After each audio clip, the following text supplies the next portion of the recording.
In 1995, a series of unexplained events rocked the once peaceful beachfront hotel of Newhall Suites. The sinks and baths began to ooze foul-smelling water. Clothes, keys, and later, children started to go missing. On the cool Virginia beach, things started to be found. Ancient artifacts from a time gone by, shattered clothes marred with teeth and blood, chess pieces embedded with teeth. The string of occurrences came to a climax in the summer of 1996, in which Newhall Suites suffered a fatal blackout. When the lights finally returned, 70 people had vanished, half the staff and guests chosen at random. Since then, curious visitors have reported feelings of distinct paranoia, a sense of being watched. Today, Newhall Suites is scheduled for destruction, but in its center is an artifact responsible for events of 1995, an artifact certain clients are willing to pay a heavy sum to collect. My name is Quentin Loreno. I'm somewhat of a middleman in the criminal underworld. I mediate the crime families, I arrange diplomatic marriages, I keep things civil, but above all I host auctions. Art is a tastefully wonderful medium of laundering money and hosting both underworld and legal auctions is kind of my speciality, and I also recover and sell cursed artifacts. I had seen the woman at the auction house a number of times before. She was wealthy, always surrounded by the same 4 bodyguards, and always seemed to carry briefcases filled to the brim with cash. Now, she waited in the lobby while I finished up a call with a potential client. She chatted with my assistant, Steven, and for a second, they seemed like normal old people, chatting and having a snack. The opposite was true. They were both deeply embedded into the artifact black market. She paid to collect, we recovered and didn't ask questions. Everyone wins. Everyone profits, though I can't exactly think of a reason why exactly someone would want to collect cursed artifacts of all things. I suppose it was the risk, and the sort of show-offy thing the rich love to see. There was a guy who collected the bones of a serpent head saint. There was a woman who liked to browse our warehouses in search of a certain feeling. The nameless woman in the lobby seemed to have an eye for deadly, cursed paintings. I said my farewells to the client and cracked the door open. "Do come in." "Thank you, Mr. Loreno," she replied, clapping. She waved to Steven, and she and her 4 bodyguards entered the room. Suddenly, I developed a fear of claustrophobia. "It's no problem serving you, miss," I paused. Names can be used for such deadly things. "Loreno," she insisted. "You have no need to know mine." As usual, I joked. "What brings you to the house of Loreno today?" She toyed with one of her many rings and bands on her arm, long enough to make me uncomfortable. "I have located another Corelli, Loreno." "Ah, a Corelli." This did not bring good tidings. Isabel Corelli was, as Stephen had educated, a painter who had lived a poor, terrible life in the mid-19th century. Her work came with a reputation in the artifact underworld, one of death and destruction. Her paintings, sculptures, crafts had a tendency to drive the madman sane, and the sane man mad. Some of them blinded those who saw, some outright killed them, and some summoned great and incomprehensible things into the world. Previously, I had only encountered a single set of Corelli paintings, ones that had pierced even the strongest of spells and had been the deaths of 50 people. I wondered how deadly and how much risk I would take for the artifact the woman wanted. "Tell me about it." I decided we had the necessary expertise to handle a Corelli. "And how was the last Corelli we recovered for you?" She offered me a drink, and I accepted. One of her men unlocked a briefcase and poured us a glass of Slissic, brewed in the heart of the Stetsky nests. She cheered, toasting the drink. I noted her clearly ignoring my question. I wasn't in the business for questions. Anyhow, those serpent heads really know how to brew. I commented, "But really, do tell me about the artifact." I felt the need to add that I wasn't paying for the Slissic, but didn't bring it up. Summer of 1995, the Newhall Suite, a wonderfully brilliant beachfront hotel in the absolute best of Virginia. She explained, that was the year occurrences started to manifest. People going missing, water going bad. She stopped, and then found a Polaroid of a man shrouded in darkness, hands in beige, corduroy shorts. The odd, unknown man also wore a sweater despite being in the depths of summer. Coincidentally, that was the year this man paid for a room. His identity remains unknown, but what is known is that he spent the whole summer in his room. She paused to make sure I was digesting the information. Passerbys would often hear him in his room, talking to a woman teaching him to paint, and children would find themselves suddenly awake in his room, staring directly at a painting I suspect is a genuine Corelli. I pondered on this. A genuine Corelli? Or could it be a reproduction? Even facsimiles of powerful artifacts, especially sigils or paintings, could replicate at least half of the effect. She smiled and laughed, dismissing the thought. Something that made 70 people disappear, kid, has to be a genuine Corelli. They say the painting trapped the souls of vanished into the art, and they loom in the background, waiting to be freed, tormented eternally. She opened the briefcase, revealing not cash this time, but gold. Survive the trip, bring back the Corelli, and this can all be yours. I inspected a bar. Are these unmarked? She nodded. What's the quality? Is this all vanity gold? Or are some enchantable? This was the kicker. All of them enchantable. Gold, the most refined and rare, could be used as a conduit for energy, allowing us to enchant and create whatever sigils or spells we needed. I called over my psychic, asked her to verify her claim, but knowing the client, I knew it would be true. You always bring out your canary to judge me, the client commented. Why can't you have faith? Aster handled the bar, sensing its power. I have a name. You know, Aster. The client shrugged it over. It did not concern her, and canary is such an old term. Old terms or not, this was a sweet deal, and Aster knew enough not to provoke the client. We accept your deal, I decided, extending a hand. She shook it, cold and unforgiving. She smiled and offered me the entire case of Slissic, to which I accepted. Always a pleasure doing business with you, Mr. Loreno. She stood and tossed me a small glass sphere. This was once your father's, but now I hand it to you. I studied the glass sphere, empty, but engraved with symbols. You knew my father. She only waved and walked away. I wondered when I'd really know how deep my father's dealings went, and how much longer it would take to pay off his debts. Mysterious woman or no, we had a mission. As soon as the house was closed to the public, I gathered the rest of my team. Together, united, we were a force to be reckoned with. My knowledge and access to my father's files, Aster's gift for the bazaar, Stephen's affinity for spellcast, and Matt's plain old brute force. The client had given us a small fortune of money we could spend on tickets, but spellcast, getting through airport security would be a breeze. Matt raised a hand. Question: what if the painting tries to eat us, like the 70 people abducted? This was a good and valid point. Luckily, Stephen had an answer. It's been over 2 decades since that event, and nobody in the area has vanished since then. I'd even venture that it was an isolated incident. Aster was next to point something out. Right, but realistically, it was going near that place. She pointed at the images I had projected. It's creepy, and being demolished. Exactly, it's being demolished. There must have been construction workers or surveys recently, right? Stephen argued. We barely know anything about the place. Matt added. This, for the most part, was true. Besides the client's story, we'd found little information online, which surprised me. 70 people missing should have raised more than just a buzz. Do we really want to go in blind? We go in blind all the time, Stephen reminded, starting to point out all the times we'd recovered artifacts not knowing anything about the place. Aster shook her head, siding with Matt. Going blind is fine, but we don't go in blind for a Corelli. We don't know if it is a genuine Corelli, I refuted. And we don't know who the hell painter guy is, she pointed out. He was clearly the catalyst to whatever happened there. We would be arguing all night if we continued like this, so I offered them a compromise. Why don't we sleep it off?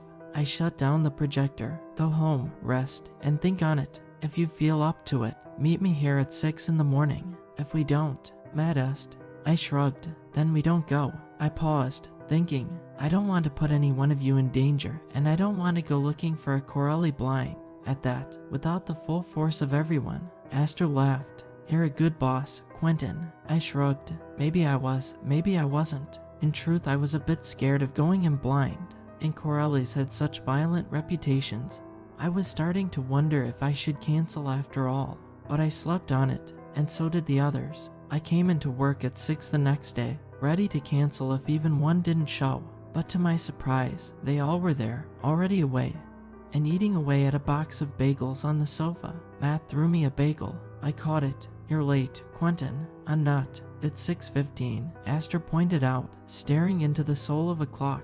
I informed her the clock was 10 minutes ahead. She chided me on not fixing it. I suppose we're all ready. They nodded, agreeing. Stephen, pack everything you need. Don't forget the silverback glasses, don't want us seeing any symbols. I stopped listing equipment. I trust you know what to bring. Yeah, all that and more, he finished. With that ready, I settled myself in my office, grabbed a bottle of Slissic, poured a cup and drank it.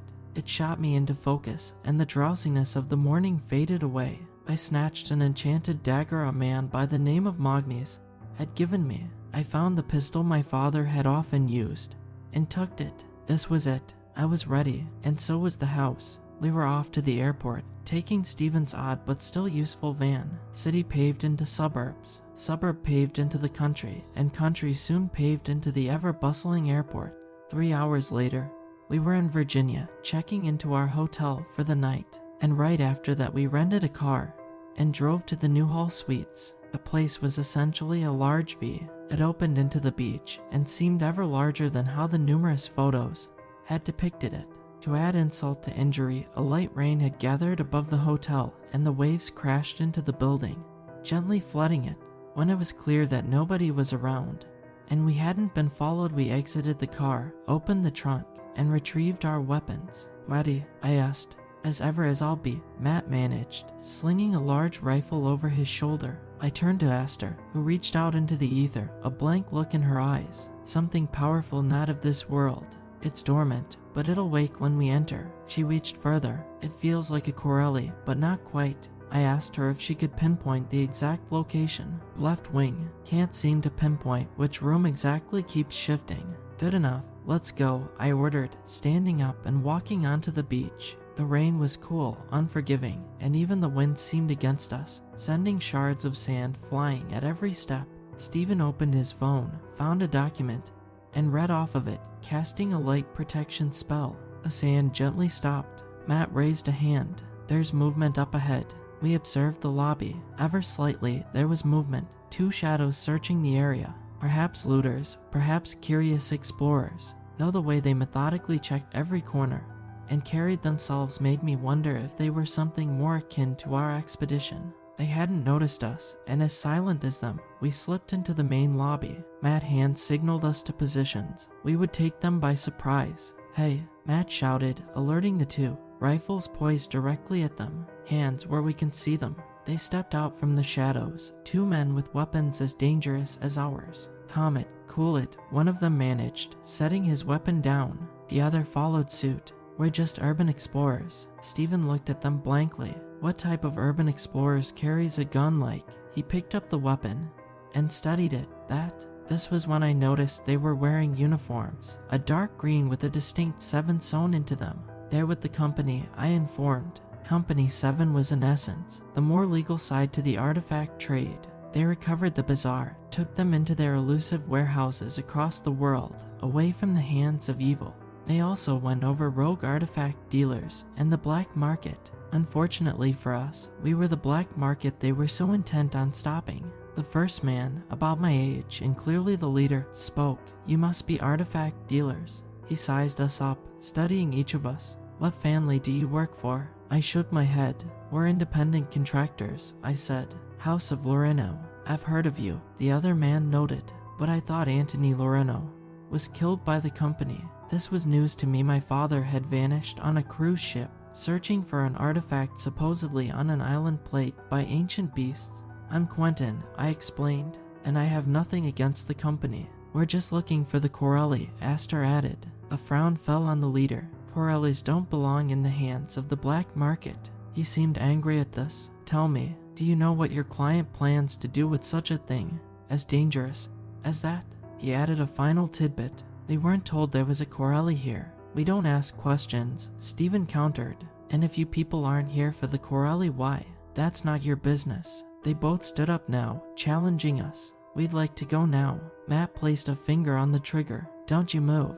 I raised a hand and pushed his weapon down. "If we take them," I pointed out, "the company will go after us and burn everything down." Matt and the others complied. I stared deep into the eyes of the leader. "We have no reason to fight each other, but maybe we can make a deal." "What deal would suffice?" he arrogantly mocked. The company has the information it needs. We can crush you any day. If you do, my clients take business elsewhere. I refuted, and the House of Loreno is inclined to deliver information on dangerous clients. I extended a hand. In this instance, we both win. He shook it. You've got yourself a deal. And with that, the two were off, walking coolly away into the wind and rain. Be careful, the other said, a warning, handing me a card. We didn't wait then. Asta reached into the beyond, and we followed her, stepping over long destroyed debris and fallen statues. This was when the true scale and power of the artifact hit me. A deep sense of fear filled me, filling me with dread. I was afraid. Goosebumps lined my skin, and I thought about turning back. A freezing chill dawned upon us, and as we crossed into the disturbed halls it only got colder. I started to see shadows moving, writhing out of the corner of my eyes, and yet, every time I turned to face them, they vanished. And then they would be. I felt my head spin, and my vision warp, and suddenly, a wall slid in place in front of us, one that had not been there before. I heard a heavy sliding noise behind us, and a wall slammed in place, trapping us in the hall. And the paint on the wall started to shift, bulge, and that was when I felt truly scared of the building. Shouldn't have gone in blind, Matt admonished. The bulging paint turned to dripping blue insects, now breaking free and charging for us. Steven, dispel this, I shouted, firing at the paint. Bullets hit the constructs, splattering paint across the floor. More and more emerged from the walls, living beings made of chemical and dust. Steven weaved some ancient art into the air. It pulsed, disintegrating the spirits. This was when the floor began to open up. Cant, the warped and spiraled, transforming into a sinkhole that steadily grew. To hell with this, Matt screamed, tossing the flash sphere into the hole. Nothing happened. Aster suddenly developed a dark look into her eyes. It's awake. The thing inside. No, he's awake. The sinkhole grew in size. I found myself against a wall, batting painted constructs away from me, terrified. Can you communicate? Aster tried. He wants us to leave. My mind shot back to the image of the unknown guest. We'll leave, Aster shouted. An unseen thing spoke to her. We're looking for the Corelli. This was when the chaos stopped. The sinkhole closed, the walls slid away, the heightened cold vanished. The hallway, dark paint, and color gone from the walls extended. At the end was the figure of a man with hands in his pockets and a stern, tall look. We were sent to find the Corelli. I shouted, who are you? Aster tugged at me and shushed me. You don't understand. We need to leave. She started to back away, and so did the rest of us. The figure stepped into the light. It was indeed the man in the photograph, the young artist, hands kept in pockets. But in the dark, he seemed false, almost different, a mere facsimile of a man. Corelli has given me life anew. The figure boomed, voice coming from all around us. It is not yours to take. I didn't understand, but Aster did. He is the Corelli. The man was the thing created by the long-dead painter. He was the enchanted thing the woman so wanted. We should not have gone in blind. The painted man phased forward, and then again. He outstretched a hand, and the walls began to return to their original, colored state. Those who seek the Corelli, he declared, must die. And then the creatures returned, beings born of pain. Bravely, we retreated, but with every corner we turned he was there. And then we stopped, painted limbs rising from the floor. I struggled, slashing at them with my knife.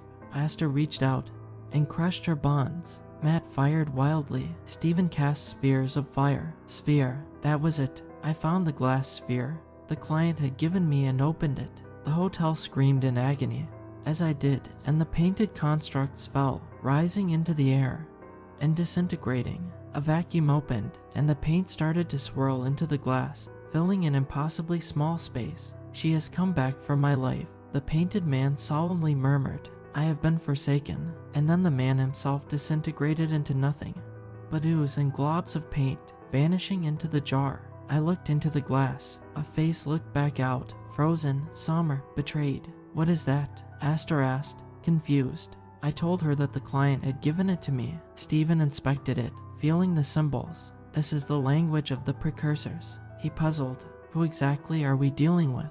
Someone who clearly has both the means to store the Corelli safely. I decided, it's not our business to ask questions. But perhaps, I found the card the two agents had given me. Kyron Gray, Company 7, the can, ensuring there was nothing else to be found. We returned to the car, and by the next day, we were back in the house. I met the client, and we traded our goods. I was the proud receiver of a case full of highly enchantable gold. Enter the contained, secure painted man. I am quite surprised at your survival, the old woman noted. The past 3 contractors found themselves dead. Who is this guy? I demanded. This painted man. Did Coralie really bring him to life? I studied the glass again. No human has had the power to construct new, living beings that don't die. Coralie wasn't alone. You know, she informed, this was new information. She was merely one of many avatars to the painter. Who the hell is the painter? I questioned. You're saying there are more like Coralie out there? I thought about the implications. More painted men, more artifacts. She chuckled at that and patted me as she got up. I thought your kind didn't ask questions. This was true. I was breaking a tacit code. Coralies were always the most powerful of the line. But now, thanks to you, there are none left in the wild. It's about time her creations given life gave them back.